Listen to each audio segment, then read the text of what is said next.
Caitlin Clark didn't just stumble into golf brilliance on a random afternoon. Her dominance has roots planted long before anyone outside Iowa knew her name. Growing up in West Des Moines, her weekends weren't filled with lazy mornings or quiet routines. They were spent at the course tagging along with her father, Brent Clark, who treated golf not as a pastime, but a family ritual. While most kids her age were learning basic coordination, Caitlin was gripping a driver, mimicking her dad's stance, and studying the rhythm of a proper swing before she even understood what par meant. For her, golf wasn't a hobby tucked between school and basketball practice. It was an early obsession, one she never bragged about, never used for attention, and never talked about like a side quest. Family friends still remember how locked in she looked on the range, how she'd stay after her brothers were already bored, adjusting her feet, fixing her grip, and swinging again until it felt right. She wasn't practicing for competition. She was drawn to the silent battle between focus and execution.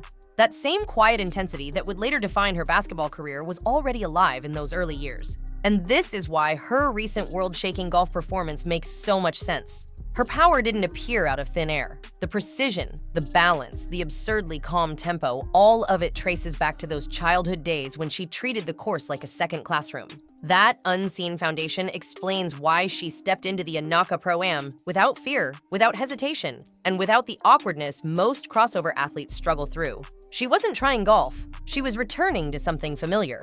But even that early talent didn't explain what happened next. From the moment Caitlin Clark stepped onto the first tee, something felt different. There was no warm-up wobble, no celebrity golfer awkwardness, none of the stiff swings people expect when an athlete crosses into unfamiliar territory. Instead, she opened her round with a shot so balanced and so clean that spectators along the ropes looked at each other as if they'd misjudged the entire day. That swing set the tone. What followed was a slow-building surge momentum that didn't just grow, it multiplied. Hole after hole, Caitlin found a rhythm most players spend years chasing. Her drives weren't just long, they were controlled missiles splitting fairways with the kind of flight path coaches dream of teaching. On mid-range approaches, her tempo stayed eerily steady, like she'd been rehearsing this round for years. Even her misses were disciplined. When she needed touch, she delivered touch. When she needed power, she unleashed it without forcing anything.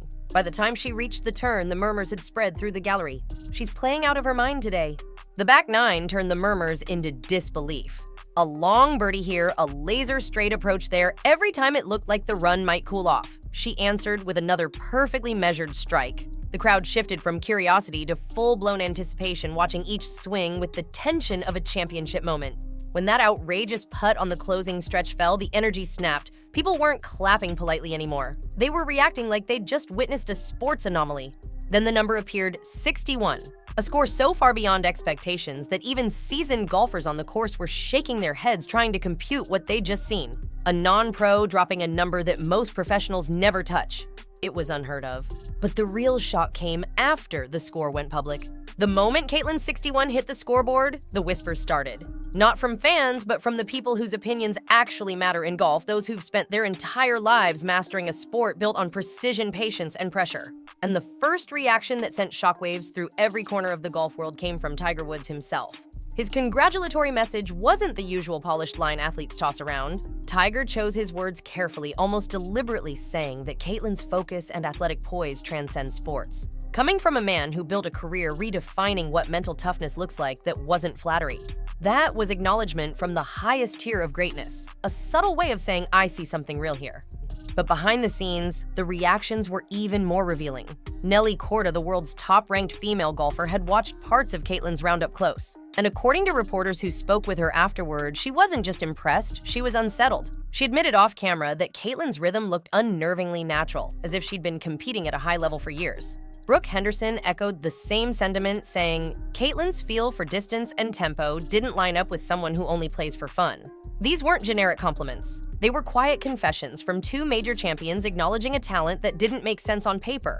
Then came the crossover twist nobody saw coming. Steph Curry, basketball icon and arguably the most golf-obsessed athlete in the NBA, jumped into the conversation with a public invitation to pair up at his charity tournament. That wasn't just for show. Curry has spent years sharpening his own golf reputation, and inviting Caitlin wasn't about celebrity pairing. It was a nod of respect from one elite shooter to another, recognizing a kindred competitive fire. And that's when the story stopped being about golf entirely. What happened after Caitlin's record-breaking round might be even more shocking than the score itself. Within hours, the LPGA's digital footprint exploded in a way the sport had never experienced. Their social platforms, usually steady, predictable, and modest, saw a sudden flood of new followers that analysts described as unprecedented for a non-major event. Clips of Caitlin swing her putts and even fan-recorded videos started circulating across TikTok and Instagram, with millions of views pulling in an audience that normally pays zero attention to professional golf. Then the Golf Channel numbers rolled in. A replay of the Pro-Am, an event that typically draws polite, casual viewership, skyrocketed. Networks expect spikes during majors or historic tournament finishes, not charity outings. Yet Caitlin's round delivered one of the highest daytime bumps the Golf Channel has seen in years. It wasn't golf fans tuning in for more golf. It was Brent Clark fans entering an entirely new arena, bringing their energy, curiosity, and sheer numbers with them. But the most telling part was who these new viewers were. Surveys and comment threads made it painfully clear this wasn't the traditional golf demographic. Young women, teenage athletes, and even middle schoolers were suddenly posting about learning how to grip a club or asking which beginner irons to buy. Some said they'd never watched a minute of golf before. Others admitted they didn't even know the LPGA existed until Caitlin stepped onto that course. Her round didn't just entertain. It opened a door to a sport many had never considered. Caitlin didn't join the golf world.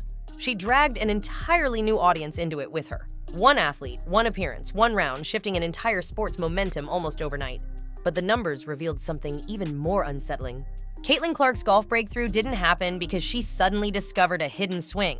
It happened because the qualities that define her as an elite competitor aren't tied to any single sport. They're baked into her mental wiring, the kind of internal architecture that separates generational athletes from everyone else. When people wonder how a basketball star can walk into a high-level golf event and deliver a performance seasoned player's dream about, the answer is surprisingly simple. Caitlin operates on principles that transcend the boundaries between games. Start with spatial awareness. On the basketball court, she sees angles before they form, threading passes through traffic and launching deep shots with absurd accuracy. That same instinct translates perfectly to golf. Reading greens requires understanding elevation, slope break, and speed all at once. It's a tactical puzzle wrapped in instinct. And Caitlin solves those puzzles the same way she does on the hardwood, calmly, quickly, and without second guessing. Then there's composure. The kind of icy calm it takes to rise above a hostile crowd and drain a clutch three isn't magically created in the moment, it's the product of years of psychological conditioning. That composure didn't vanish when she stepped onto the course. It followed her, allowing her to stand over 40-plus-foot putts with zero panic, zero hesitation, and deliver strokes that looked almost eerily smooth. Her analytical side may be the most underrated factor of all. Caitlin doesn't just play, she studies. She breaks down defensive schemes, anticipates reactions, and calculates risk faster than most players can dribble. On a golf course, that same processing becomes swing precision. Wind direction, ball, lie, club selection, landing zones, she analyzes every variable in seconds and commits fully. This is why her performance didn't feel like a fluke. It felt inevitable. When you blend elite focus with spatial mastery, competitive instincts, and analytical sharpness, the sport itself becomes secondary. And once brands noticed this, things escalated fast. The moment Caitlin's score went public, the golf world wasn't the only group paying attention. Inside corporate circles, the reaction was immediate and borderline frantic. Major golf brands, the ones known for locking in multi-year deals with the sport's biggest names, began making quiet calls before the highlight clips had even finished circulating online. To them, Caitlin wasn't just a standout athlete dabbling in golf. She was a once-in-a-generation marketing opportunity who had just proven she could electrify an audience in a sport she doesn't even compete in professionally. The whispers started small. A brand rep mentioning she could be a dual-market anomaly, an industry insider hinting that endorsement budgets were being re-evaluated overnight. But by the next morning, the conversation had escalated into something much bigger. Executives were suddenly talking about cross-sport partnerships, deals that would push Caitlin into uncharted territory. Basketball and golf have existed in separate lanes for decades, but Caitlin's breakout round blurred that barrier in a way no one could ignore. Behind closed doors, marketing teams were drafting hypothetical campaigns, golf gear featuring a basketball icon, dual sport commercials, crossover events that would pull massive audiences from both worlds. It wasn't just about selling clubs or apparel. It was about attaching their brand to a rising cultural force who could make their products relevant to millions of new fans with a single appearance. One insider reportedly said, "She's not just selling performance, she's selling gravity." And that's why execs were moving so aggressively. Caitlin represents the future of athletic branding, someone whose influence doesn't stay confined to a league, a court, or a fan base. She shifts culture wherever she shows up. And in marketing, that's the rarest asset of all. But this sparked quiet panic somewhere else. While the golf world was celebrating Caitlin's breakout moment, another corner of the sports universe watched the situation unfold with a very different emotion: unease. Inside the WNBA, there's a growing unspoken fear that Caitlin Clark might already be slipping beyond the league's grasp. She arrived as the most anticipated rookie in years, a ratings magnet who injected energy and visibility the WNBA had been chasing for decades. But her sudden ability to dominate another sport and command national attention doing it triggered a quiet realization among league insiders. Caitlin's star isn't tied to basketball anymore. It's tied to her. Executives won't admit it publicly, but the worry is simple. What happens when your biggest draw becomes bigger than the league itself? Her golfing performance showed she could shine in a completely different arena, attract new audiences, and generate headlines without relying on the WNBA platform.